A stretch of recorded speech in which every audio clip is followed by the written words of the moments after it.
I'm gonna reference this, they wanted it to.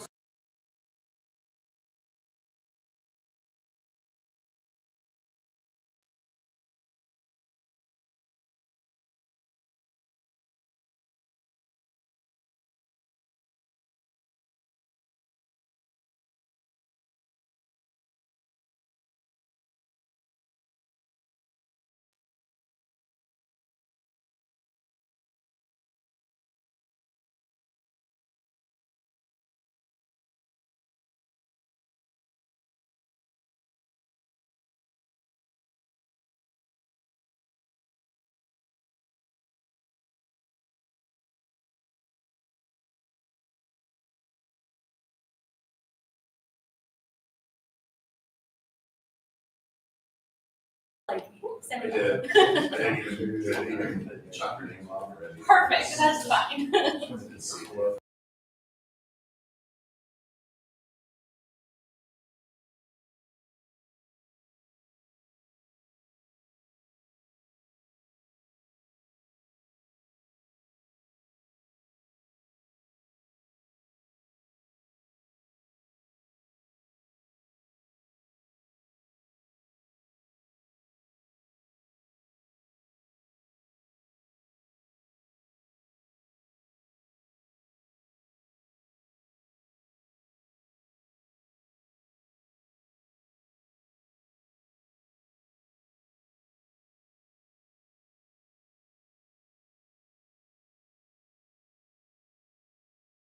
You obviously know what it's going to be about.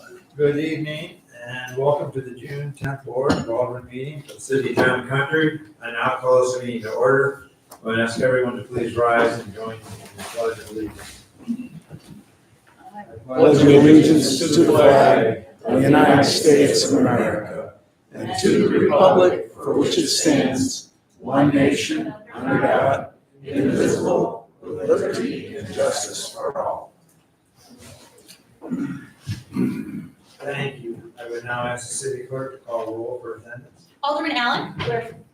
Alderman Harder? Here. Alderman Hughes? Here. Alderman Kinsella? Here. Alderman Schwer? Here. Alderman Steinhubel? Here.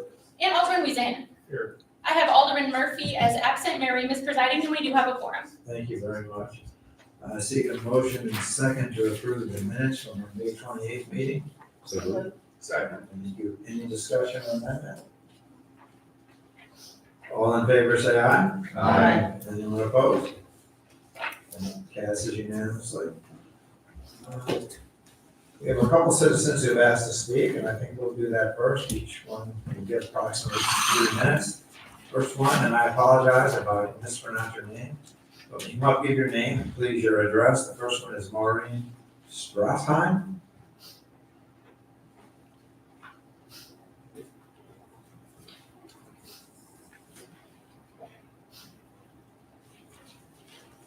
How close did I come when You you're did in? pretty darn close, so Okay. kudos for you. All right. Um, Welcome. Thank you. My name is Maureen Strassheim, and I live at 29 Balcon Estate, 63141, and my property is adjacent to the proposed Deer Hollow development. Okay. So I appreciate you having us come on early and give our comments. I'm assuming you'll be briefed on the breadth of the development. I just wanted to say that I am opposed to the development for many of the reasons that will be stated by my neighbor, Becky Easeking, and how it will be directly and negatively impacting Balcon Estates. There are stormwater runoff issues, drainage issues. It calls for a loss of a lot of the mature trees on the property, which provide privacy, noise protection, and pollution protection, and how close the proposed homes are to the Balcon Estates properties. Balcon Estates lots are 1 acre lots, much like most of Town and Country is. And none of us in our neighborhood ever imagined having homes placed so close to our property lines. The new development is proposing moving from suburban low to suburban medium, which would be ½ acre per lot. However, if you look at the whole development, those are really not even ½ acre lots. They're much smaller than that, and then setback requirements are much shorter than that as well. So we are going to have neighbors behind us that are a lot closer than we ever imagined having. So I'm concerned about the character that has for town and country. There are some density issues, and there's the location of the two highways there. So they're stating that these homes will be selling for 1.2 million. So I've got very big concerns about the viability of $1.2 million homes being that close to two intersecting highways. There's a lot of everything that's going on with that. So if there's a question about the viability, but the project is approved, construction begins, then I'm concerned what that means for the irreplaceable loss of mature trees that border the Falcon Estates properties. If, for whatever reason, the Deer Hollow lots don't sell. Because if it's not a success, then it's too late for those trees that have been replaced, that are 30 inches in diameter, 100 feet tall, that get replaced by 4-inch diameter trees. In addition, the trees that are on our property line will not be touched by it. However, the regrading that's in the immediate vicinity puts those trees at risk for failure. And so we're concerned about the trees on our property. I will state that Fisher Homes has been reaching out to us and was talking with us, so we have had an ongoing dialogue with them, which we appreciate. However, there are a lot of concerns that we still have regarding the whole property, so we just want you to take everything into consideration as you do your deliberations. Thank you. Thank you. Thank you. And next is Becky Giesking. Yes. Giesking, I thought you He's a kid. welcome. Thank you. And for the record, if you just would give your address to the city. Yes, my name is Becky Gieseking, and I live at 31 Falcon Estates in Creek 4. The Deer Hollow is directly behind our property. Today I stand before you to strongly oppose the Deer Hollow development for several critical reasons that directly impact our community. Firstly, the proposed housing density is confusing. How can Town and Country approve a medium density for 21 homes and new roads and less than 11 acres? The actual home sites would be less than 1/3 of an acre, drastically altering the character of our neighborhood, known for its open spaces and mature trees. Right behind my house, they propose 3.5 houses along my 230-foot rear property line. This will compromise our privacy and does not align with the Town and Country aesthetic. Secondly, the placement of a retaining wall and land grading poses a severe threat to our mature trees on our property, many 85 to 90 feet tall. A certified arborist has recommended a minimum 25-foot buffer, and even with that, a significant risk remains that these trees will not survive the construction process over the next 3 to 5 years. The potential loss of these trees would be an irreplaceable detriment to our environment and neighborhood. And then our personal cost to remove just one tree that has died would be about $5,000. Additionally, stormwater management is a serious concern. For my neighbors down the hill, they faced ongoing water issues from the creek flowing from the Town and Country property, which MSD has been aware of for years. Although the developer assures us that the plans will improve water retention and flow, we have significant reservations. We have all seen firsthand how construction can disrupt natural water pathways, leading to unforeseen flooding and damage. Have MSD and the Corps of Engineers fully approved this plan? At a minimum, we request that the developer take full responsibility should any flooding or water damage occur post-construction. Furthermore, we request a reduction in housing density to alleviate strain on the water management and reduce risks to our mature trees, maintaining the character of our neighborhood. While the developer has shown willingness to work with us, our fundamental concerns remain unresolved. The potential environmental and infrastructural impacts are too significant to overlook.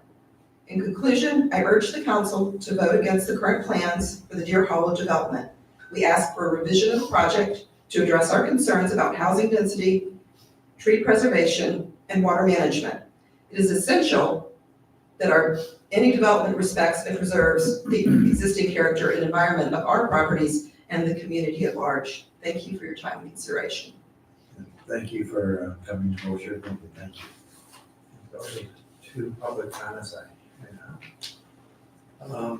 We do have a few public hearings tonight. The first one is a public hearing to review a request by Jeffrey Bernstein of Jeffrey Homes on behalf of Kurt Mungenast, owner, for approval of a conditional use permit for an accessory structure not enumerated in the zoning code, a greenhouse located at 1285 Dry Ridge Road in the Suburban Estate zoning district.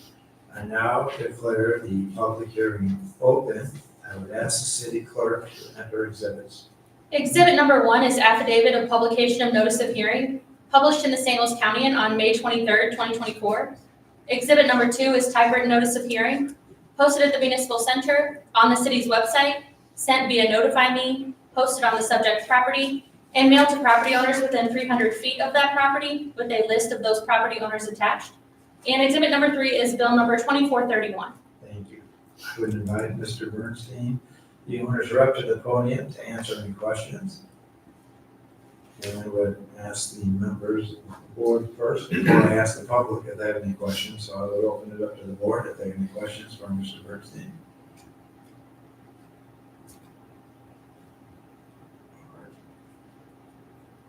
Can you actually give us a little bit of an idea of the size of this greenhouse? It's on the paperwork. Remind me of that next. Sorry about that. It's 169 square feet. Okay. So it's about 10 feet, 2 inches tall and, 13 by 13. Should we remind everybody of the number of acres Mr. Mungenast has? Yeah, it's a 12-acre property. Okay, thank you. All right. Are there any members of the public that wish to comment on this proposed greenhouse? And now I declare the public hearing closed. Thank you. Next is a public hearing to review a municipal boundary adjustment transferring the northern half, 0.571 acres, of a lot addressed 12311 North 40 Drive from the city of Creve Coeur to the city of Town and Country.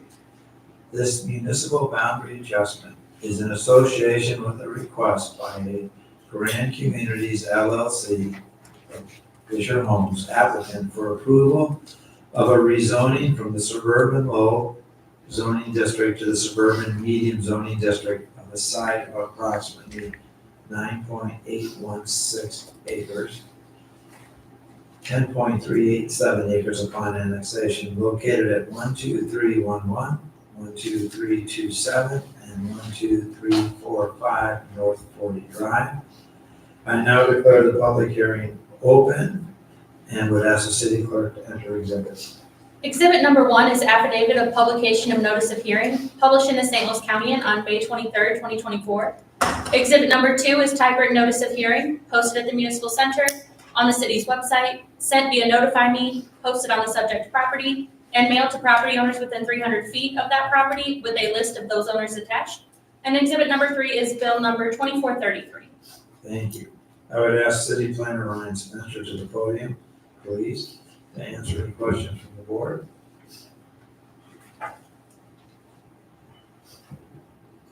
And I think we've already heard from the public, so I would declare this public hearing closed. Next is a public hearing to review a request by Grand Communities LLC Fisher Homes applicant for approval of a rezoning from suburban low zoning district to the suburban medium zoning district of a site of approximately 9.816 acres, 10.387 acres upon annexation, located at 12311, 12327, 12345 North 40 Drive. I now declare the public hearing open and would ask the city clerk to enter exhibits. Exhibit number 1 is affidavit of publication of notice of hearing, published in the St. Louis County on May 23rd, 2024. Exhibit number 2 is typewritten notice of hearing, posted at the Municipal Center, on the city's website, sent via Notify Me, posted on the subject property, and mailed to property owners within 300 feet of subject property with a list of those property owners attached. And exhibit number 3 is bill number 2434. Thank you. I would again invite City Planner Ryan Spencer to the podium to answer any questions anyone on the board might have.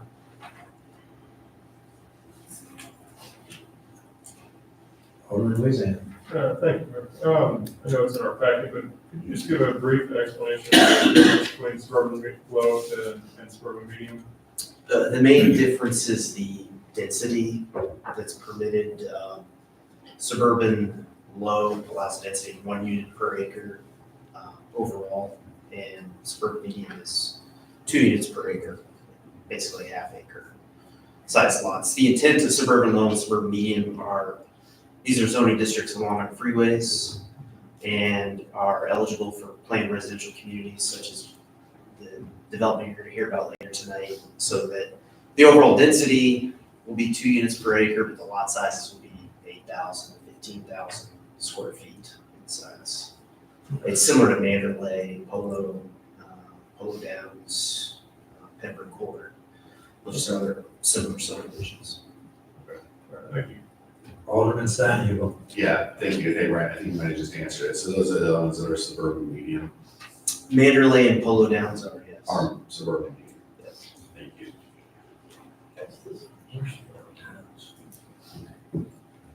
Do you have another one that you were done? Yeah, I'm sorry. Thank you. Okay. Thanks, Mayor. All right, and I think we heard from the public, so I would declare this public hearing closed. There were no appointments. I would recognize the board's opportunity to provide reports.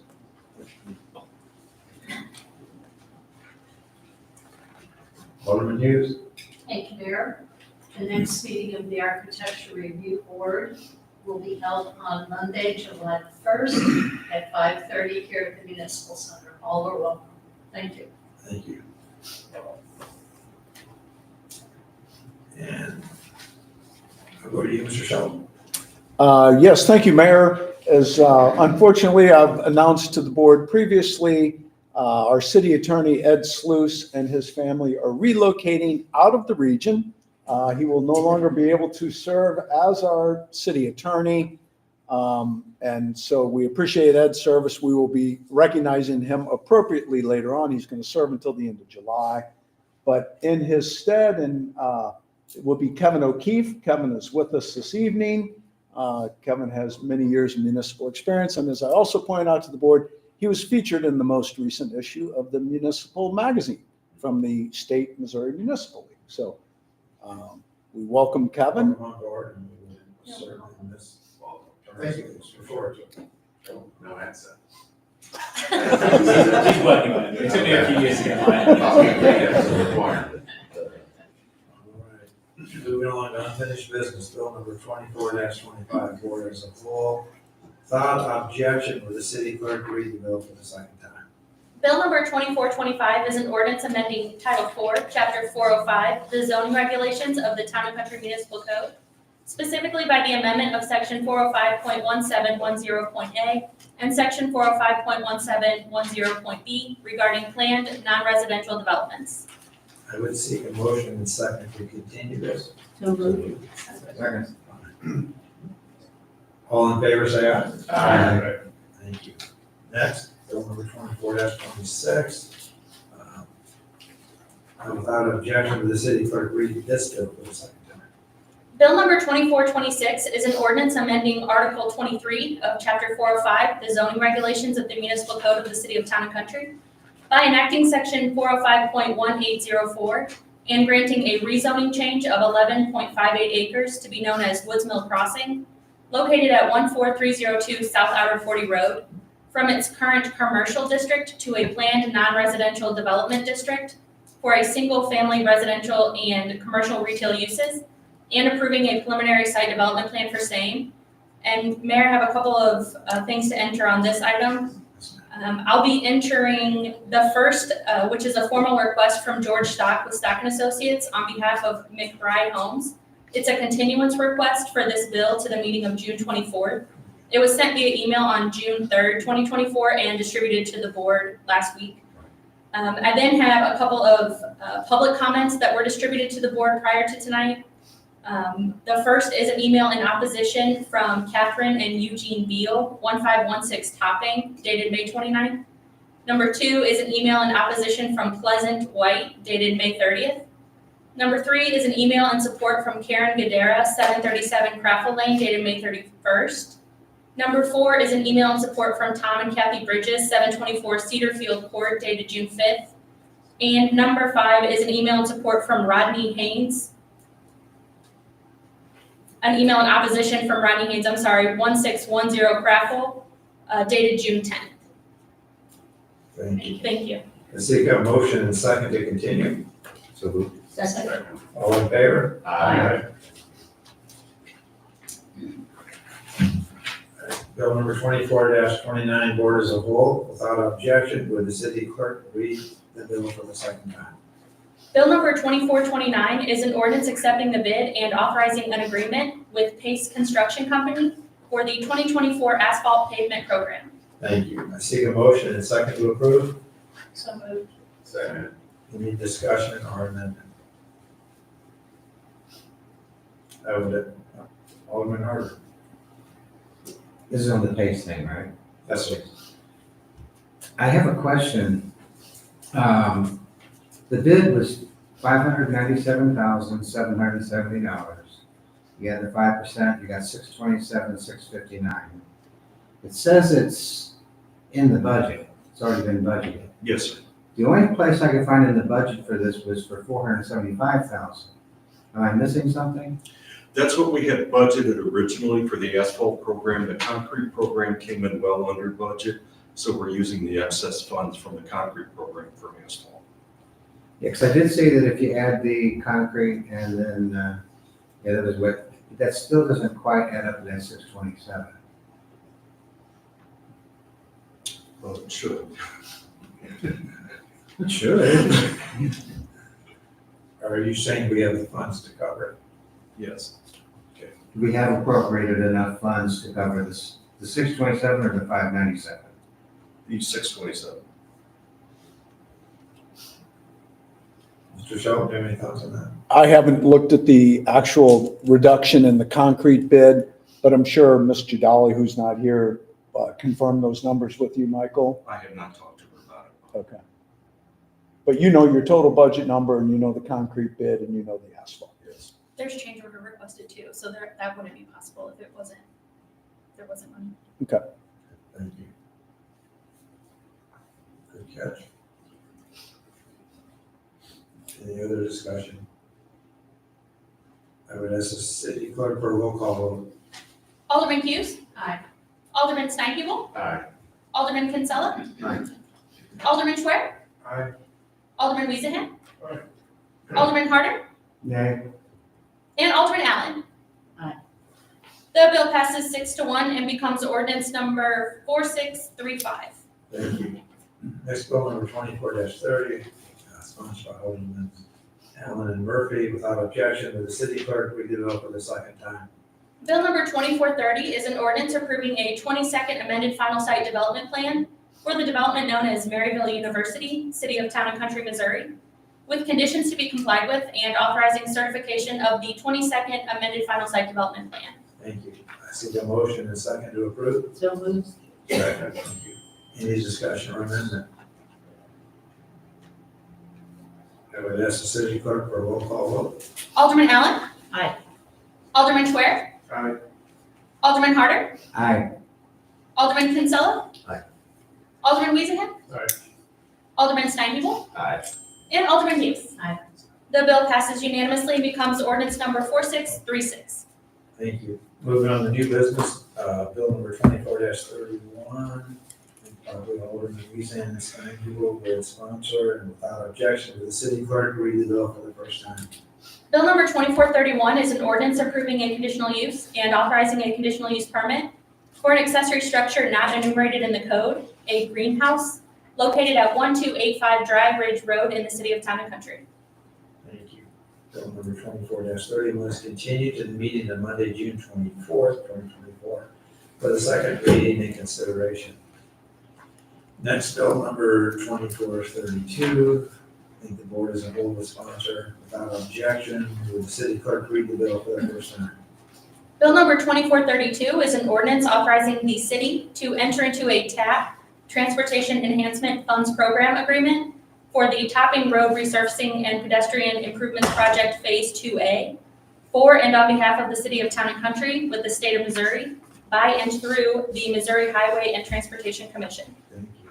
Bill number 24-32 is continued to the meeting of Monday, June 24th, 2024, for the second reading and consideration. Next bill number 24-33, also perhaps sponsored board as a whole. Without objection, the city clerk read the bill for the first time. Bill number 2434 is an ordinance providing for a boundary adjustment between the city of Town and Country and the city of Creve Coeur, and authorizing certain actions to be taken with regard to such adjustment. Bill number 24-33 is continued to the meeting of Monday, June 24th, 2024 for the second reading and consideration. Next is bill number 24-34, also sponsored board as a whole. Without objection, will the city clerk read the bill for the first time? Bill number 2434 is an ordinance rezoning a site of approximately 9.816 acres, 10.387 acres upon completion of a boundary adjustment at 12311 North 40 Drive, 12327 North 40 Drive, and 12345 North 40 Drive from the suburban low zoning district to the suburban medium zoning district, and ordering appropriate changes to be made in the official zoning map for the city of Town and Country, St. Louis County, Missouri. Thank you. Bill number 24-34 is continued to the meeting of Monday, June 24th, 2024 for the second reading and consideration. Next, bill number 24-35, also board as a whole without objection, will the city clerk read the bill for the first time? Bill number 2435 is an ordinance approving a planned residential community development to be known as Deer Hollow subdivision, and approving a preliminary site development plan, preliminary plat with regulations, conditions, and restrictions. Mayor, for this one, I'll also be entering the presentation that Mr. Stock is going to do tonight, consisting of 22 slides. And prior to the meeting, I distributed a letter from Creve Coeur residents. It's a 4-page letter from the trustees of Falcon Estates dated June 10th. That'll be attached to the minutes as well. And for clarification, if I could ask, when Mr. Stock is finished with this presentation, because it's the first reading, there's no questions. That's correct, yeah. It's not in front of the board yet for approval, so debate would be inappropriate. Okay, thank you. Mr. Stock, go ahead. Good evening, Honorable Mayor, members of the board. For the record, my name is George Stock. I'm with Stock and Associates Consulting Engineers, and my address is 257 Chesterfield Business Parkway. I'm here this evening to review with you a proposal for a new 21-lot subdivision to be known as Deer Hollow. The properties are 12311, 12327, and 12345 North 40 Drive. I'm here on behalf of Grand Communities LLC, Fisher Homes. The property graphically shown is really the northwest quadrant of I-270 and I-64. Property is currently owned by the Covenant Theological. There is a matter before you, a bill with regards to a boundary adjustment between the city of Creve Coeur and the city of Town and Country of approximately 0.57 acres. And I'll have a graph showing that in a future slide here. A little bit about Grand Communities LLC, Fisher Homes. Basically, they're the company that bought out Payne Family Homes 2 or 3 years ago in St. Louis. They're a Cincinnati-based company and they're privately owned. They were founded in 1980, and they create the best total new home experience, maintain high customer satisfaction. Graphically, here are the states where they're operating. They currently have several communities under construction in the city of Richmond Heights, the city of Chesterfield, and the city of O'Fallon. This would be the first in the city of Town and Country. So our request, as mentioned before, is to rezone this particular piece of the property from suburban low to suburban medium. And then in addition, we're requesting a PRC with a preliminary site development plan and a preliminary plat. So the basis of our request follows generally the comprehensive plan that was approved by the city of Town and Country in 2020. It identified this is the city's future land use, this particular property and one other to the west. So between I-270 and CVC High School are 2 properties that were designated as suburban or residential suburban, so the lower left.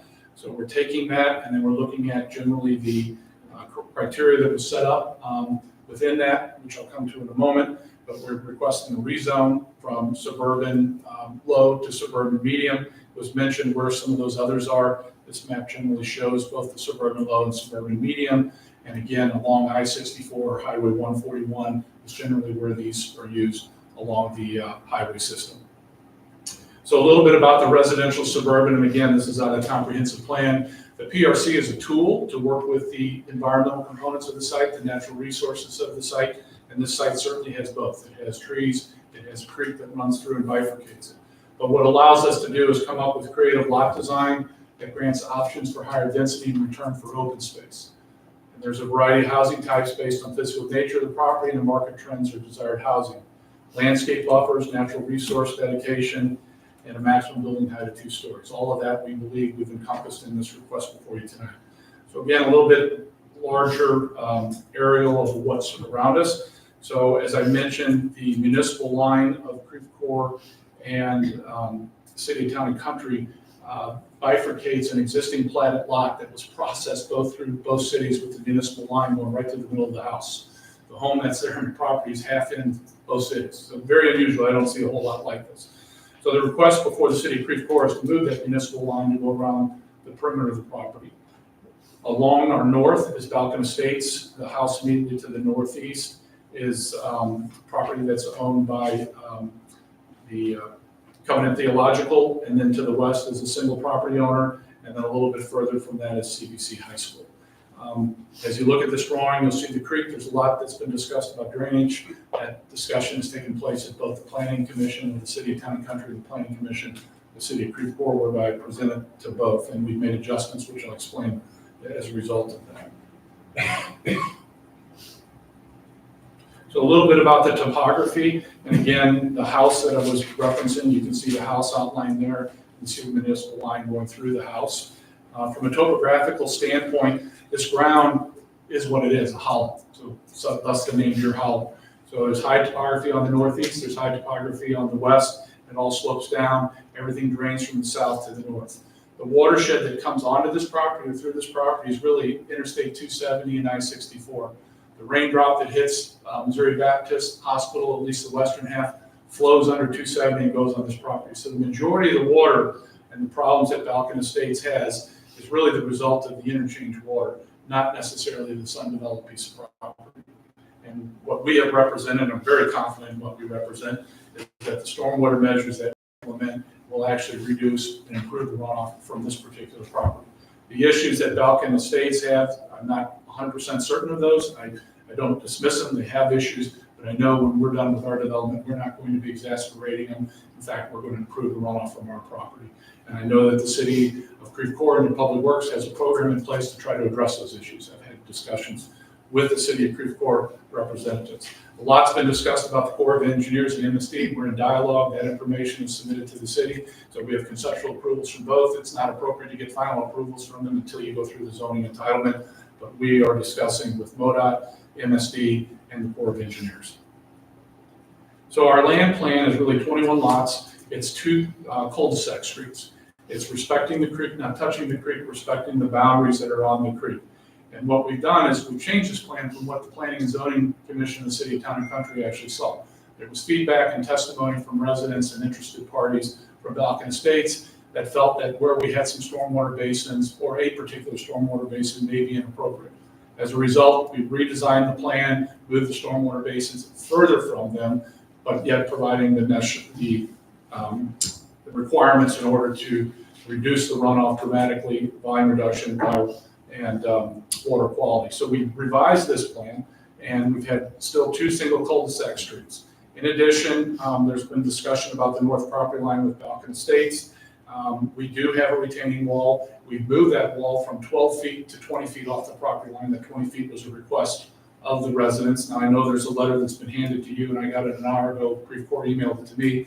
The request is to move it 25 feet. So Creve Coeur is deliberating that at City Council right now. It's new information to me. It's not what we had discussed with the residents previously. We moved the wall 20 feet. We doubled the landscape buffer, twice the requirements of the City of Town and Country along that north property line. So we do continue to dialogue and work with them. There would be 5 homes on the west, and the other 16 homes would be on the east. The stormwater management basins are outlined in blue. They're large, they're bioretention basins, so they act as gardens. The whole intent of this site is to reduce these runoff, not to the pre-developed, but substantially less than the pre-development. It's based on release rates, so that we are really trickling the water out of our basins into there only after there's volume reduction and water quality performed. We've talked to MoDOT with regards to the access. We have conceptual letter of approval on both access drives. The western one, there is a site distance issue. I'm not really sure I'm saying it right. It's permitted, it meets the requirements, but we'll put a sign up there to forewarns of a sight distance to the left. And the issue is the chain link fence, which is on top of the concrete retaining wall that obstructs your vision as you look left, pulling out of the driveway. But again, MoDOT has approved it. It just requires some additional identification. A little bit about the lots themselves, because there's some questions. So the minimum lot width is 65 feet. The minimum lot size is 8,200 square feet. The maximum lot size is 14,097. Rear yard setback and front yards are 20 feet. Side yards are 7.5. The maximum height is 40 feet as measured from the lowest finished grade. The maximum floor area is roughly 20.9%. So what we did is we took the largest home, 4,513 square feet, times 21 homes to come what the coverage was. The maximum building coverage is 15.2%. So that's really the footprint, the largest footprint of the house. The other would be a two-story with the second addition. It's 15%. So the minimum green space for the overall development, here's where the trade-off comes in. So what we do is we allocate lots of green space, lots of permanent open space, and trade-off for that density to go to 2 units per acre versus 1 and not meet the lot size. So we end up with 71.6% green space on the development, and that takes into account the smallest lot, largest home footprint, driveway, walkway, patio, and pool. Not all 21 homes will have a patio and pool. So again, we're confident that we're at the 71.6% green space. In addition, there's the permanent open space, which is a rather new tool. It's actually dedicating deed restricting this property such that it's permanent open space forever. That's what's identified in yellow. There was the request by the city of Creve Coeur that we also take that 20-foot, which we agreed to, landscape buffer reservation to the homeowners for perpetual maintenance along the northern 20 feet of lots 3 through 10. So I know there's residents along there, so there were some concerns about individuals being responsible. This is a fully maintained community, so all the lawns, everybody's property is maintained by the homeowners association. But there's special attention paid to that 20 feet along there in the form of a maintenance agreement, a specific maintenance agreement.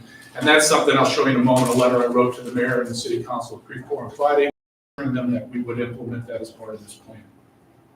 So this is the landscape plan. This is actually the latest version of the landscape plan. It was put together, sent to the city of Creve Coeur noon today.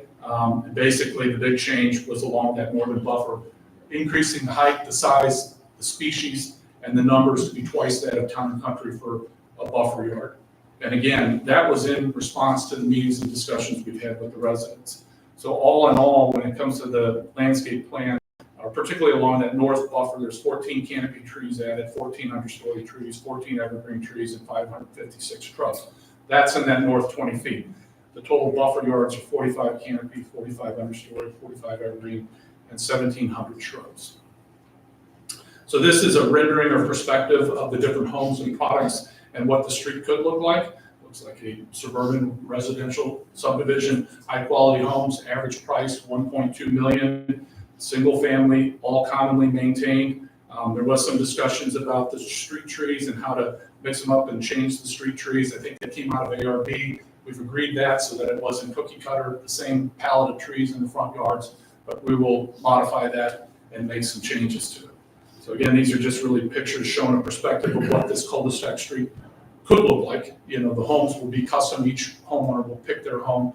There's a lot of discussions at ARB about making sure there wasn't redundancy. I think there's a total of 60 or 80 homes that you're able to choose from. So and you have to sign an identification when you buy your home as to what home is on your lot. And then when the next buyer comes, they know what's there, so they can't pick the same home. So they have a lot of belts and suspenders within their system for the monotony component of it. And again, it's called the Master Piece Series. They're very confident the $1.2 million, even though it is adjacent to the highway, it is a city of Town and Country, city of Creve Coeur property asset, has value. There's not a lot of product available, and it is somewhat protected. You know, while you see it on the highway, it does have a large retaining wall, you know, that's there. It sits a little bit below the highway. Actually, it sits 10 to 15 feet below the highway in the outer road. So it's a little bit about just some interior finishes within the houses.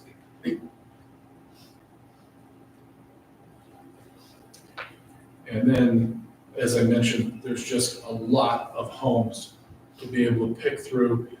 We did go to ARB, we got some good feedback from ARB about treatments on the sides, the rear windows, garages, how to treat those, so all those notes, roof pitches, so all that was absorbed. Grand Communities was present, so they've taken notes on that. So these will come back before the ARB on a one-by-one basis, like any other home in the city of Town and Country, for a full review, but we just got a general review presenting all the product to them to get feedback from our architectural review board, and that was well received.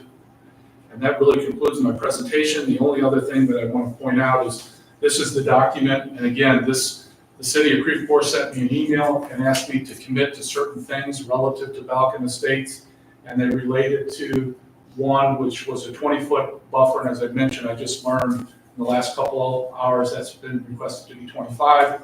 I understand that they've hired an arborist. We too have an arborist. We have a professional arborist who's been out here 3 times, professional landscaper. It's Loomis Associates, Rusty Saunders. I think the city of Town and Country and Creve Coeur are very familiar. So we're very confident that we can build within this 20 feet, protect their trees, and provide an adequate buffer and maintain that buffer.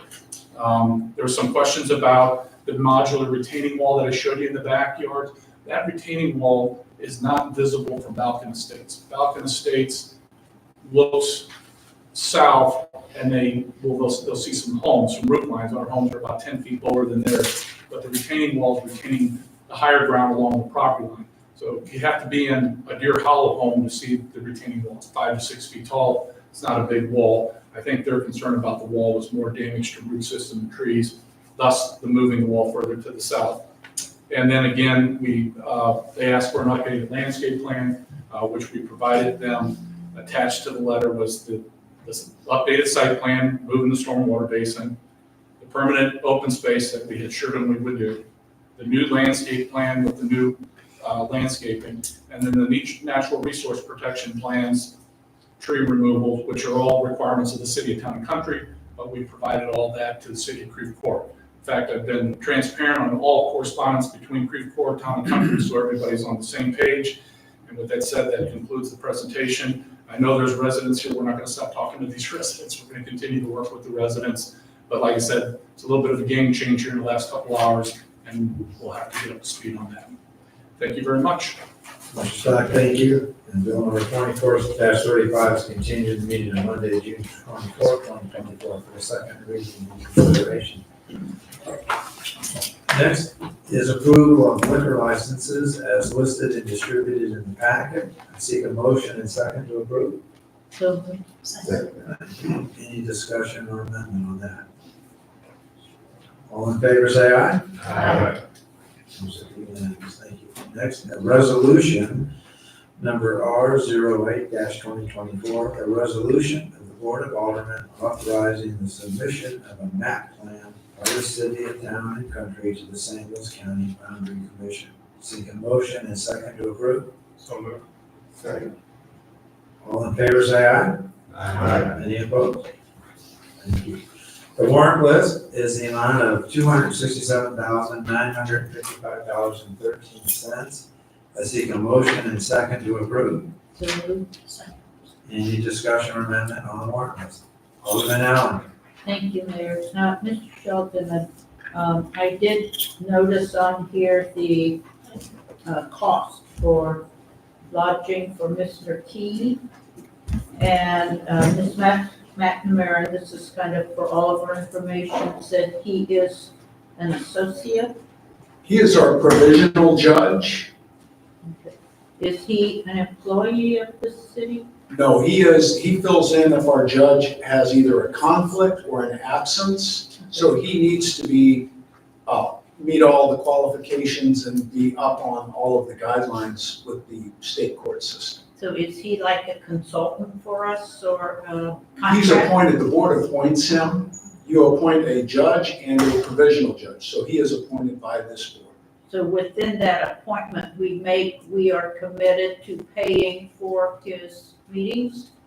I don't believe we are committed within that appointment. However, you would want your judge to be up on all of the regulations and your provisional judge. Now, also, they are the judge and provisional judge in Frontenac, so we alternate that payment annually. Okay, that what I'm wanting to know. We share the cost. Yes. Alternate. So we don't do it all, every year. Correct. Thank you, that's what I wanted. Any other questions on that? All in favor, say aye. Aye. Thank you. I do not have any other business. Alderman Hughes may have one. Yes, thank you, Mayor. Sure. I'd like to take this opportunity to thank Alderman Reesehan for having served as board president. Thank you very much. And I would like to thank and welcome Alderman Sue Allen for serving as our new board president.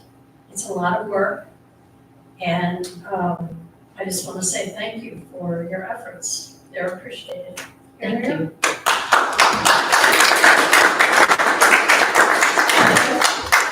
Thank you. Thank you, Ms. Thomas. Alderman Allen. I just forgot. Okay. Wait. You're the president? Something I want to ask Mr. While you're thinking of that, Mayor, can I just say for the record, I will have this correct in the minutes, but the Rodney Haynes email that was entered during the McBride item, I believe is in support, so I will review that again and check with him and then note it correctly in the record. I believe you're correct. Thanks. Alderman Allen. I remember. I apologize for that. No reason to close. And I have a question. Were there some comments that I just missed about being forgetful? Ms. Shelton, question about the liquor license. So we'll have another meeting before July 1st, which is when everyone has to have their liquor license? Correct. June 24th is your last meeting before the July 1 deadline. And I know there have been times where some entities did not have their liquor licenses paid for. Do you have any sense, and I'm assuming Ms. Jadali will be back by the next meeting? She will. I believe there's one outstanding current liquor license holder who has not submitted all their information. I know she's done a good job of staying on those, Yes. so that Yep. we don't have to have people go dry over the 4th of July weekend. Thank you. Okay. I seek a motion and second to adjourn. So moved. Second. Any discussion? All in favor, say aye. Aye. Thank you, everybody, for their attention. Thanks for the people. Thank you. Charles, or Who said 45?